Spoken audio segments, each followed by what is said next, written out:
Good evening, everyone. On behalf of the team of HR at 8 p.m., I welcome you all to a knowledge session of ABCDE, Academia, Business, Consulting, Development and Entrepreneurship. This is the 12th session of Season 2 and the brainchild of Indranil Banerjee and a bunch of volunteers who work selflessly to serve food for thought every Friday evening. So, time now to sit back comfortably, put your feet up, get yourself a drink, preferably a non-alcoholic one, put your bike on mute and listen to some brain food. Your questions and comments are most welcome. The expert speaker for the day is Dr. Anil Khandelwal, a well-known figure in the HR and business circles. The moderator will be Manjusha Bhatnagar, who will introduce Dr. Khandelwal shortly. Manjusha has worked for large PSUs like IOC, ONGC, MRPL. She was the Director of HR Corporate Affairs at Balmer Lorry and on the board of an MNC called BL Van Leer. Presently, she is on the board of Renjo Ventures, a Lindy outfit, and an independent consultant and trainer. She superannuated in 2018 at a very young age. Right now, that should keep you guessing.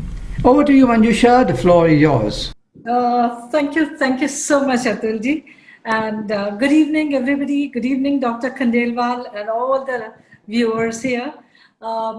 It's my privilege to be hosting this evening's, to be the moderator, this evening's gathering. And we have a wonderful topic here, very unusual topic. And the topic is, of course, HR, the undelegatable responsibility of a CEO. And we have one expert CEO who rose to the position from HR, which is a very unusual thing. So before I say anything about Dr. Anil Khandelwal, I would like to narrate a couplet of Allama Iqbal. And of course, it's in Urdu, but I'll translate 2-3 words for you. So the couplet goes like this: "Tu Shaheen hai, kar basera pahadon ki chattanon par." Shaheen matlab cheel, eagle.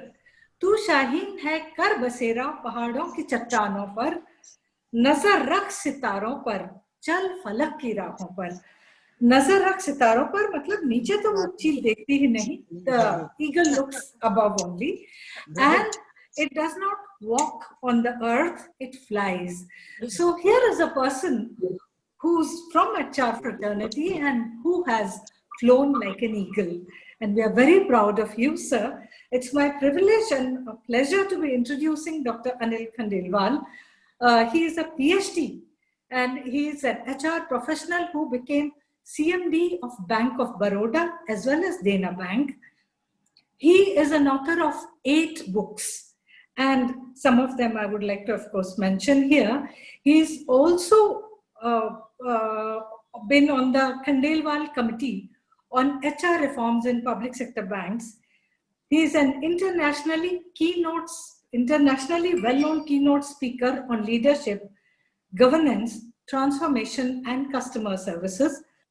A multi-awarded banker who holds the distinction of being the only Indian banker to get Lifetime Achievement Award for his contribution to financial sector by Asian Banker, Singapore. He has been a UNDP consultant on HRD and training to Banking Reform Commission, Government of Tanzania, and a visiting professor on leadership, Asian Management Institute at Manila. He's a thought leader, a CEO, a coach, and he has been on the boards of several companies and advisor on leadership and training in financial sector to global consulting firms. He has authored 2 famous books I said I would like to mention here, Dare to Lead and CEO, the Chess Master or Gardener.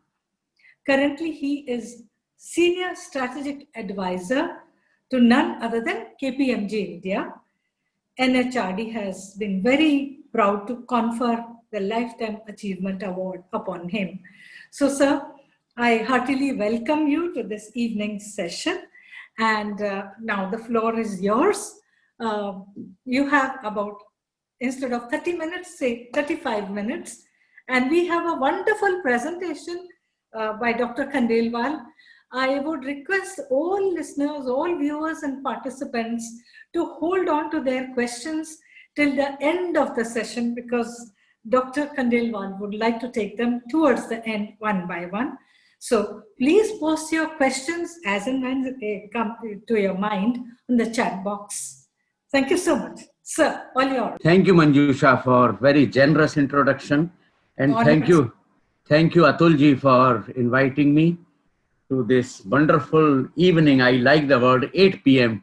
Originally thought there used to be 8 p.m. chocolate, So I thought it's a 8 p.m. drink or a chocolate, but it turned out to be a HR session. So it's wonderful. Indranil approached me for this, and I was quite fascinated with the concept. I see a lot of friends of mine from Bank of Baroda also. And I also see someone, my teacher as well as mentor in many ways, and a friend now, TV Rao, and my co-author, TV Rao. And when in 1979 or 8, I attended the first workshop at IIM Ahmedabad done by TV Rao and Uday Parikh, they made this statement that finally HRD is the business of CEO. And I couldn't make any sense out of it. I said, what are they talking? CEO has no other job than to look at HRD? I was quite surprised at that point of time. But then they were fresh from their L&T work and all that. And later I realized when, during my journey in the bank, incidentally, let me give you some introduction. I belong to Bank of Baroda, which has the distinction, the only bank which has professionalization of HR. In no other bank, including the biggest bank of the country in public sector, there are professionals as we have. Way back in 1958, the professional HR person was recruited, and bank's culture was such that he was sent to 1 year full-time program in labor welfare at London School of Economics, Mr. L.B. Bhede. And to see the impact of it. So in early 80s, 83, 84, when I wanted to do my PhD, Mr. Bhede said that in any case, as a faculty at a staff college, you are supposed to do some research. In fact, it was his idea. Why don't you do your PhD also? The point I'm saying is how professionalism passes on. You invest in people, they invest in next generation. So that is the culture in Bank of Baroda. Many of my professional colleagues are sitting here. I read 2 articles in Harvard Business Review long back. The one was The Job No CEO Can Delegate by Allied Signals chairman, the famous Larry Bossidy. And then What Only CEO Can Do by A.G. Lifley, CEO of P&G. And the legendary turnaround of General Electric by Jack Welch. And the only thing Jack Welch had was that the most of his time went to reorganize human resource function in there. So we have, it is not that only we have done something, there's a whole lot of people. And today I can tell you, we must see the technology companies. I was reading a book which many of you would have gone through, Hit Fresh by our Microsoft chairman Satya Nadella. This book is nothing. There are major chapters on culture, leadership, and things like HRD.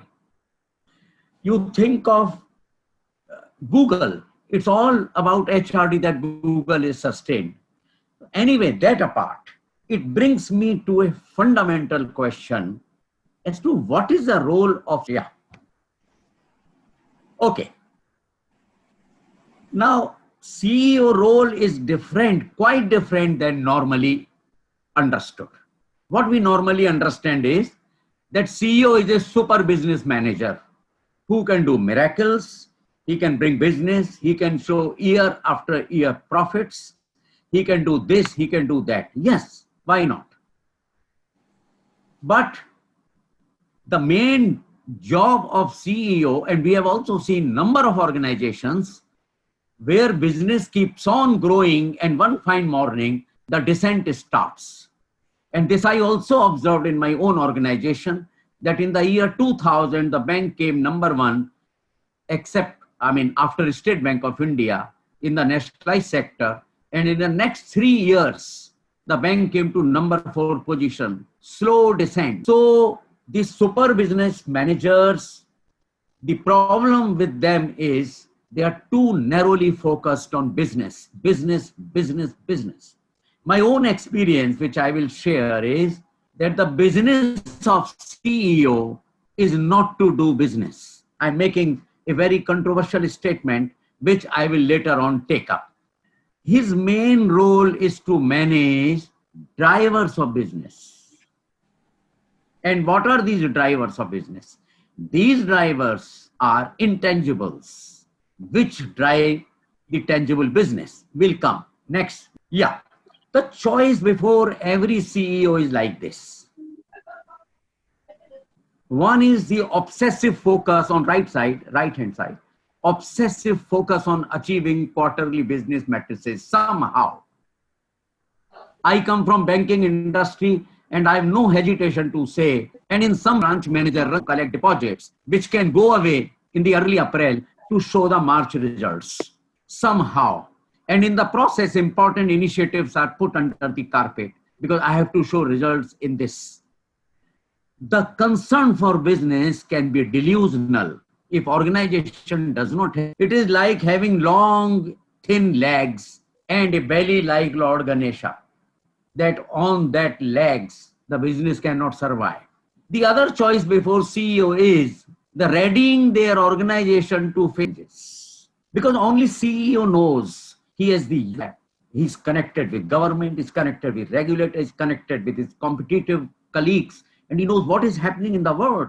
Unless he passes on this information to his senior and top management, he has that unique perspective. And that unique perspective should give him idea whether my organization is on right track. Are we prepared to face the competition? Where the competition is going? Shall we survive? And under these circumstances, if he's focusing only for quarterly results, you are planning for the fail. So his main role is to, unless rate of change in internal organization, I would not say matches because it is impossible to match the rate of change with external environment.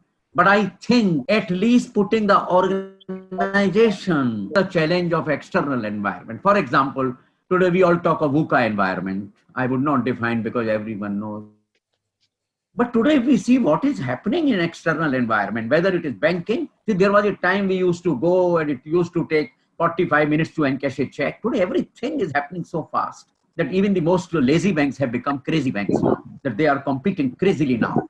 So that is the external environment. And in that, if the focus remains on being clerks of works, then there is something wrong with the organization. Indranil, so now this shows what are intangibles in the organization. The intangibles are, first is culture of the organization. If we don't have culture, now there is a famous saying, culture eats a strategy for breakfast. Culture eats a strategy for breakfast. Everything can go wrong unless the culture is not there, unless people voluntarily come together, unless they are aligned with the culture is fundamental. The other thing is the driving force is technology. Technology is also part of intangible, because it's not business. It is something which is driving. Today, if you are not driving technology and aligning it to the business or to facilitate business to drive it. Third is human capital. We cannot manage today's organization with yesterday's mindsets and methodologies. We need to be in alignment with what today's worker is thinking, what millennials are thinking, what are the issues in intergenerational employees. We have 4 and 5 generations of employees working in the organization. So they can't be managed by not to question how and why, but do and die. We must align with the needs of all generations and see how intergenerational people work together. Then governance, values, and transparency. What is governance? The way we do things, are they transparent? Or we want to do things behind the back of people? Are we telling the world what we do? Interestingly, while the corporate governance report is compulsory to be added as a part of our annual reports, we don't find human capital. Some organizations internationally have started because international investors have started asking about the human capital report. Are you ready? Is your leadership ready? Do you have succession? Do you have position for critical? What are your meritocratic system to select people or to recruit people? So I think these things are very important. Then building future leaders and succession. We have all heard all these things. There's nothing new I'm speaking, but they don't happen. How do you develop future business leaders? Do we know in the largest corporations in India, who is number 2, who is number 3, who are the first to 10 people? I tell you, there are organizations in manufacturing, banking, in private, where one doesn't know. There are people for 3 decades, 2 decades, holding number 1 position and nobody knows who are the 3 people who can take charge. And board does not ask these questions. Board is under siege because they can't do any wrong. Somehow, they keep on creating numbers and they have become hero CEOs. In customer connect, this is also part of intangibles. You will ask me, how does it figure in the HR? Customers are also human beings. We cannot see a customer in every human being. We have to see a human being in the customer. And customer is important because we exist because of him. There is absolutely, and I think HR profession has continuously ignored the customer. Talking about it, it doesn't figure. Now that some Americans are talking about being business savvy and all that, but customer is part of our intangible. What are we doing? We are readying the organization outside to inside, and the research in the world has shown that those organizations who build intangibles, their market capitalization is higher from between 50 to 70% of comparable organizations. So it makes business sense as much. Now, once you work on intangibles, what happens? Business outcomes are positive, higher stakeholder value, customer value creation. This is not theoretical. Research has proved, and when I share my Bank of Baroda experience, our entire approach has been how intangibles drive the tangibles. The intangibles, culture, technology, human capital, innovation, customer connect, leader in succession, governance, value. You are readying the organization for tangible business result, strengthening the organizational health, improving the resilience, competitive resilience, as I call it. Now, that is all fine. We have seen number of charts and presentation in HR. It's a field full of rhetorics and jargons. So I'm not talking something, but this is something because I have practiced and benefited on each of these things from direct experience of it. Human capital management is now no more something that we should be doing if we have time or how wish we could do. And just imagine in a country like such a huge country, we have 3-4 organizations to quote where human capital management is in their DNA, Tata's or HUL or maybe a few more, Infosys or some other. Now this responsibility for human capital management is coming. Now regulatory authorities world over, European Union, UK Financial Conduct Authority, and recently in the discussion paper, Reserve Bank of India, they are asking that we are fed up with compliance. You must change the culture. Now regulatory authorities are talking about culture. And I saw one paper from UK Financial Conduct Authority, a 100-page research report on how to build culture in banking. I was amazed. So now regulators have to have HR experts and leadership experts because they are fed up with compliance. Compliance does not bring commitment. And they say we can't be every day the same thing. Then there is a requirement under ESG framework. I'm sure ESG framework, all of us know, environment, social, and governance. Where issues of gender, or I would strongly recommend friends to go on the net and see the 2019 annual report of Bank of America. And they have a special report on human capital where elaborately they have discussed how they are improving diversity, what steps they are taking for diversity, and what kind of wellness program they are providing, what kind of social security they are providing for blacks, what kind of social security for women who are facing domestic violence. Could we ever imagine that work organization would be concerned with domestic violence? Now, this is all coming now under ESG framework, which is now extended. Now, disclosure under risk management in regard to conduct risk.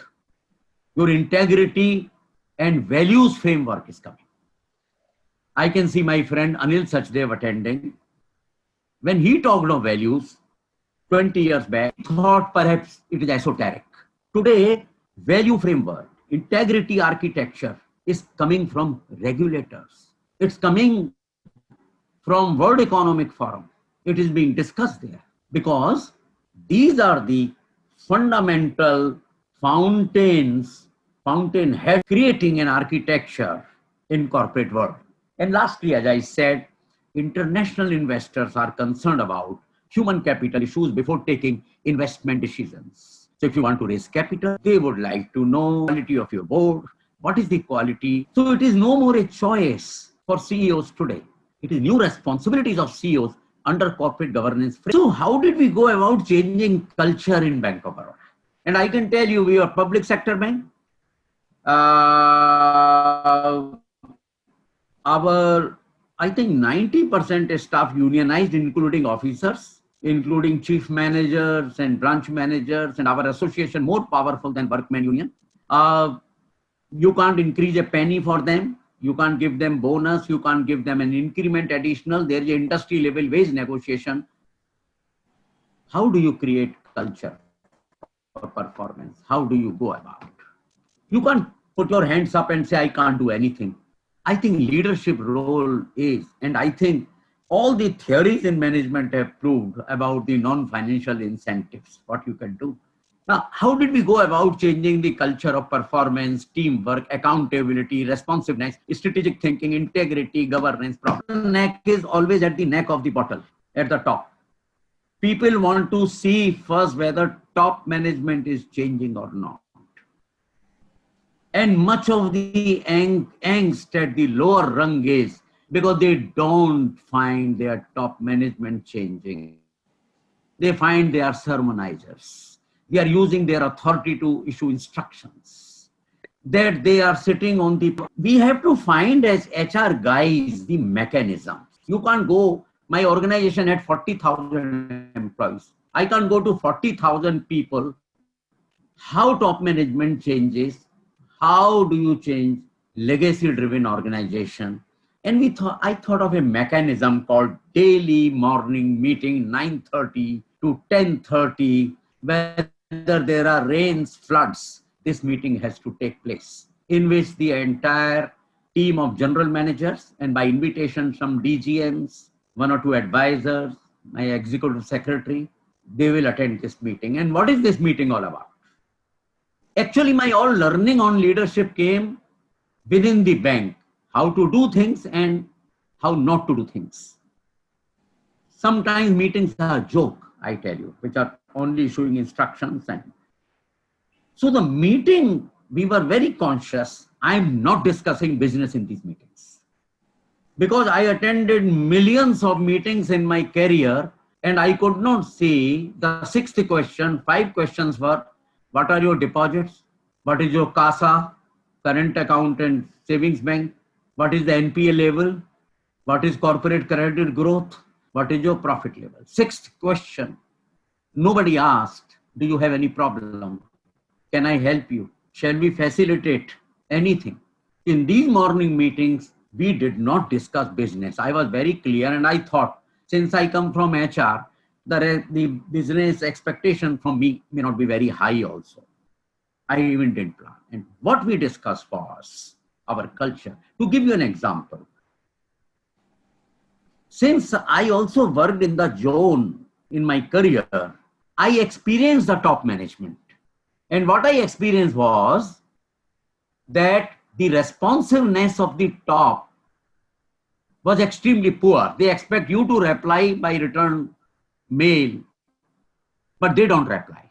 The first thing we worked was on responsiveness, that every single letter from customer, every single letter from work organization will have to be replied. I can have a lenient view if in a judicious exercise of executive power, we have lost business somewhere, where even money we have lost. But I will be intolerant if we are not responsive. Zero tolerance for not responding to people.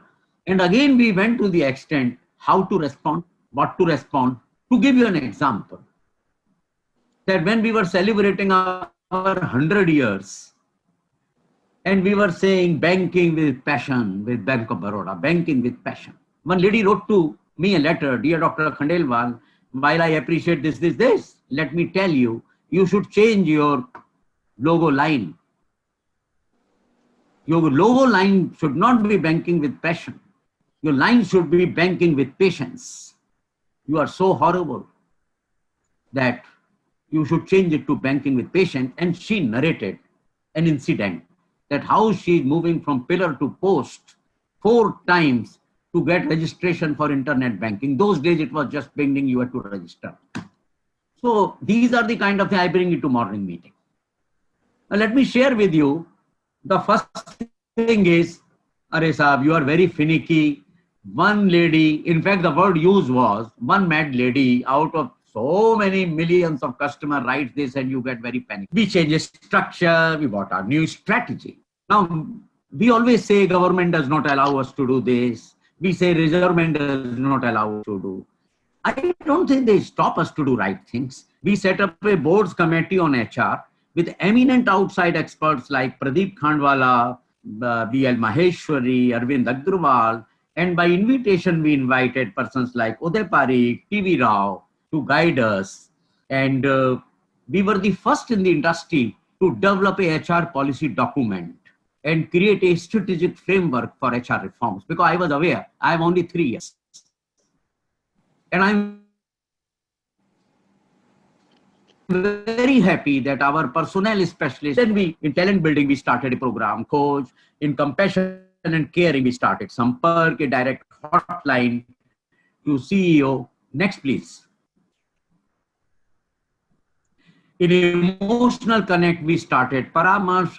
In major centers, at major centers, we put professionally qualified counselors and our employees could go there at bank's cost. In engagement and empowerment or lower rungs, we created a strong communication architecture. I will write to 40,000 employees, personally address letter in computer times. This is possible.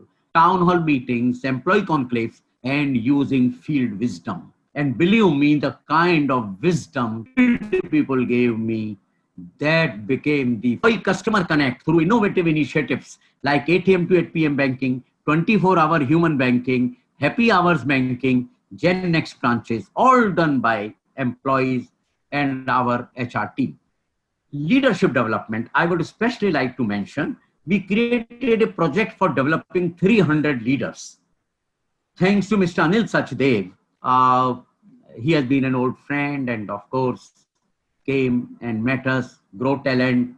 We had several rounds of discussion and so happy to report only this part that this 300 leadership really brought about change in our leadership bench strength. I want to say that, but largely because of this leadership development strategy, 12 of my colleagues became chairman and managing directors and executive directors.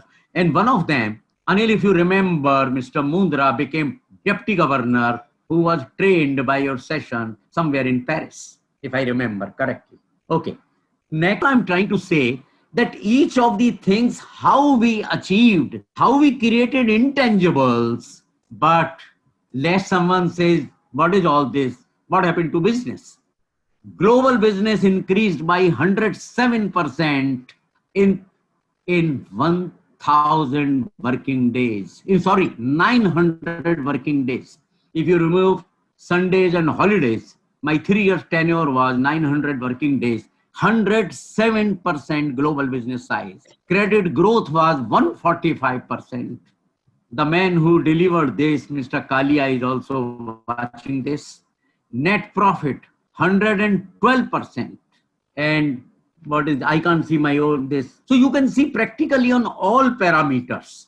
And entire credit goes to hundreds of operating managers, thousands of lower rung people, and more particular to my HR team. Many of them partnered this transformation, and they are watching this, and I invited them. These are my 2 books. Those who are interested in complete transformation story, they can possibly go through these. So that I realized that this is undelegatable task of CEO to create an organization for future which can be sustained year after year. And the professional contribution in the bank has been that they have become is chairman agnostic. Whether whosoever comes in public sector 3 years after, the HR team continues to do its bit. So that's the story I wanted to share. Is something, and therefore I always say that this is an undelegatable task of a CEO. Thank you very much, ladies and gentlemen. That was a very, very informative and wonderful landscape created by you, sir, about your 3 years journey and much more. Now the floor is open for questions. I would raise the first question from Mr. Atul Bhatnagar. What he says is, sir, that if you were the CEO now during COVID times, what would you do different? You see, we will do what we have been doing, employee connectedness and a familial, because now the psychological space during COVID times have moved from employee to employee's family also.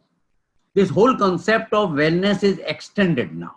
We were earlier doing wellness within the framework of rules and regulation. This is your entitlement, you can take this much medical aid, you can take these many leave. I think this whole concept of wellness is a new evolution during, it's the gift of COVID, that you have to look to the entire family of the employee. The employee cannot be happy if somebody is a COVID patient at home. And this whole work from home culture is also, it has taken the work organization nearer to the family of employee. So I think our work would stand vindicated that what we invested in people and what we continue to invest in people pays off. One of your statements is stuck with me, that is that HR has consistently ignored customers. If we were to do it now, especially during COVID times, when the customer is nowhere very close to us physically at least, how would we do it, sir?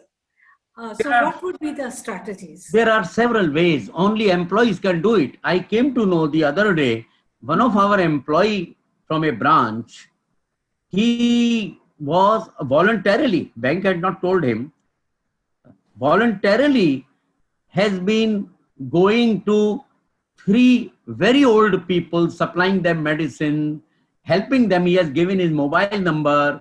He has been helping. Probably organizations during COVID times can encourage people to help their helpless customers, and extend the reach. Now, everything in a commercial organization cannot have direct connect with what business it will come tomorrow. But I think the goodwill it brings, the loyalty that it brings, and the satisfaction that it gives you. Because serving community is also part of HR now. It would be, I have always believed that HR cannot be only for HR, view of this. Now, if you are asking me if I have to, how do they, because actually induction program should take place from customers and vendors so that they know what are the issues that they have got relating to organization, especially employees, and they understand their expectations. But I'm sure this will happen someday. I have a question from Mr. G.P. Naik. So he wants to know, was there transparent HR during your term? For example, performance appraisals remained confidential till 2009, sir. I don't consider performance appraisal today as a part of even HR. It's an administrative job, if you ask me honestly. Now, what I'm trying to say, these are not the indicators of transparency. I'm telling you, the indicator of transparencies are something else. That an employee somewhere from Bihar has written to you a letter, do you reply that? We started a direct helpline to chairman. 40,000 employees could write to chairman with a guaranteed solution in 24 hours. That is transparency. Sir, in his book, Dr. Ram Charan writes, this is book titled Leadership Pipeline. He says that a CEO can be detected very early, at early stages. If he is good at finance management, then mark him for CEO's position and train him. But you have broken that myth successfully.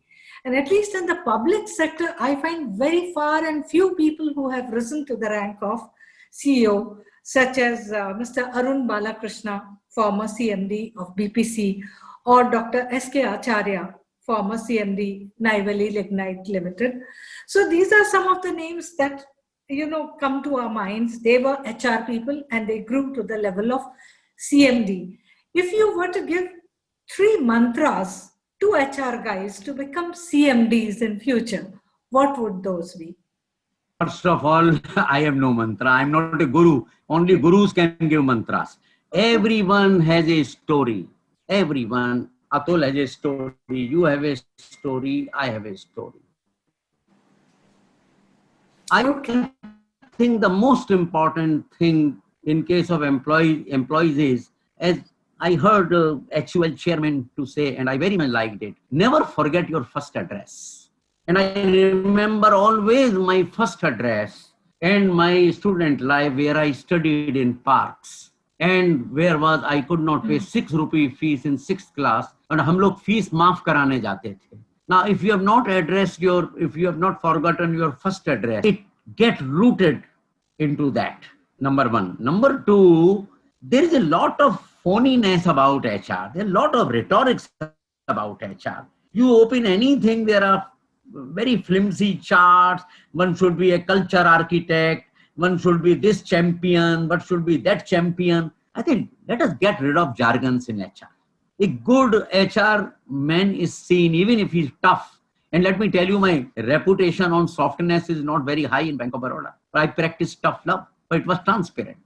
They were ruthless with those who, because 40,000 employees are not apostle of peace. 40,000 employees are not all devtas, So it was very clear that my policy was tough love, high on performance and high degree of compassion. I'll break every rule for compassion. And employees understand that. They respect it. That in their times of crisis, if you can help them, then the kind of voluntary commitment and engagement that comes from them. But I and my team was quite strict about few things. They were, when in a legacy-driven organization, you would not believe, at one point of time, we recovered 3 crore of money from our employees under this and all that. Life is not all that simple. When presentation, everything sounds very romantic. that some Khandelwal came, oh, he did this thing and this was achieved. Life is not all that simple. Leadership is like driving a bicycle without cover, which is always pinching you here and there, you know. Leadership is not all that romantic affair. That is only in textbooks.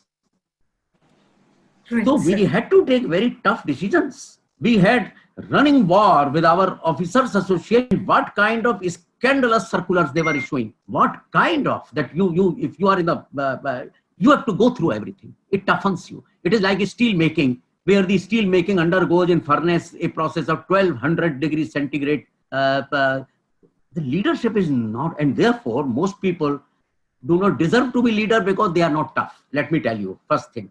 This whole HR business is projected as a softy ice cream. So this is a tough job. True, sir. True. We will take another question from my friend Rajiv Kumar.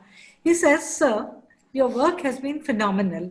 Indeed, it is an international case study that way. But he says, I am a customer of Bob since last 2 years or so and find a lot of operational issues. Sometimes servers are down. Sustaining the good work is a big challenge.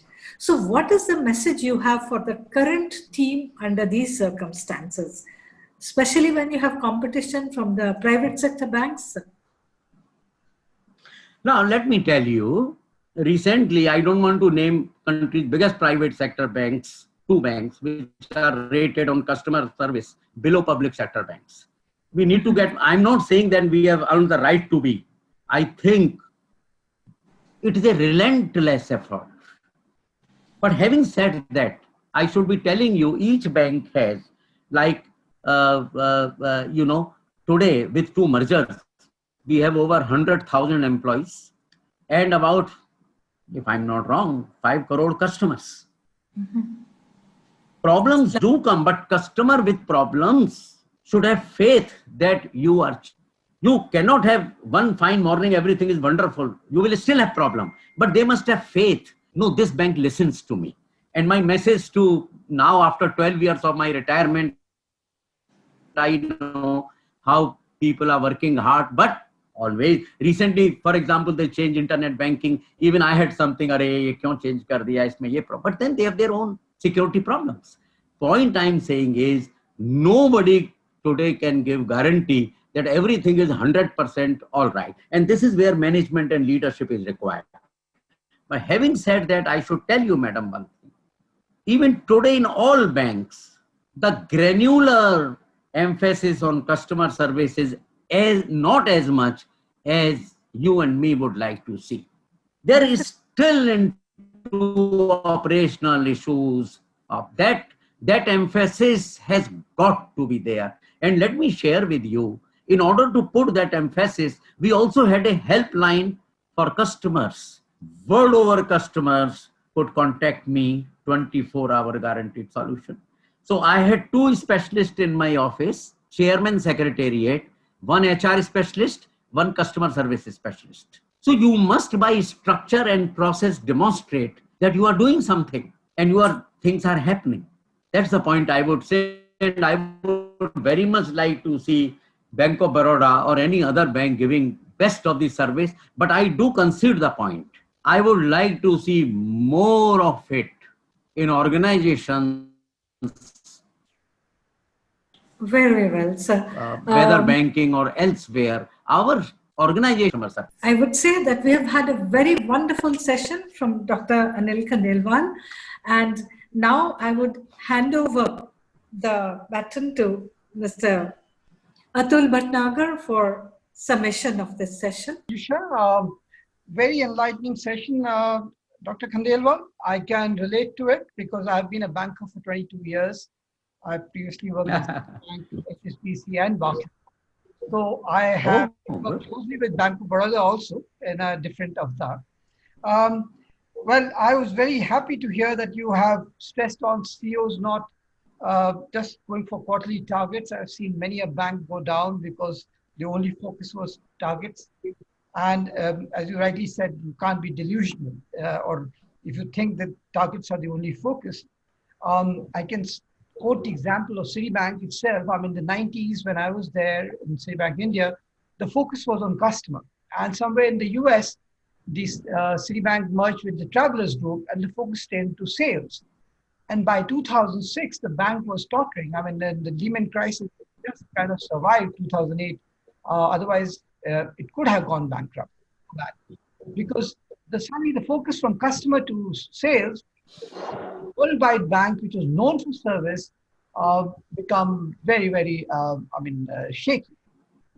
Then what I liked about some of your work that you talked about, clerks of work, I mean, that's really very important. I can again relate to that. People are just making presentations, creating jargon. Culture eats strategy for breakfast. Pearls of wisdom. I'm just trying to recount those which have really, really made an impact on me, and I hope the audience too. Then transparency, no human capital report. And now you are talking about, yes, this is now a reality. Central banks are asking for it, and it's coming out in various other governing authorities. That's a very, very, let's say, a welcome sign. Then intangibles leading tangibles, leading to 50 to 70% higher market cap. And I think you did a grand job in your time there with 107% business growth in 900 working days, 145% credit growth. That appreciate about your saying intangibles governing tangibles, that there are numbers here. Nobody can deny it. It's not just a theoretical presentation that you made, but you showed it how your presence being there has created such a big change. And human being in the customer, I think that's another thing that I can relate from my Citibank days. We had so much stress on the customer. I mean, when I joined the bank, we were sent to for 1.5 days of telephone courtesy calls. We just had to pick up the phone and say, good morning, Citibank, Atul Bhatnagar here, how may I help you? To the extent it became part of my DNA, and even at home, when a call used to come, I used to say, good morning, Citibank, and then say, sorry. But the fact of the matter is that it's ingrained in you so much that it serves me even till today. I'm no longer working for a bank, but I think it's a telephone courtesy, something that has lived with me, and I'm telling my children also to do that. Then the 2000 annual report of Bank of America, I would suggest all the people who are listening to this conversation go and have a look at it. It's talking about diversity and wellness, and it includes domestic violence. That's wow. I mean, that's something which we all would like to see, we talk about, but here is a report that is coming, and I think we all should have. And then you mentioned about the change culture in Bank of Baroda, of how 90% unionized people, and you were able to do that through this morning meeting, daily morning meeting, 9:30, 10:30, without discussing business and discussing more about culture. I think that's a great thing. And to talk about responsiveness for every letter, I have been driving this. I was the customer service champion and I know what that means. Just a simple thank you for every single, let's say, suggestion. I mean, it might be a very so-called a foolish suggestion, but the person has written to you.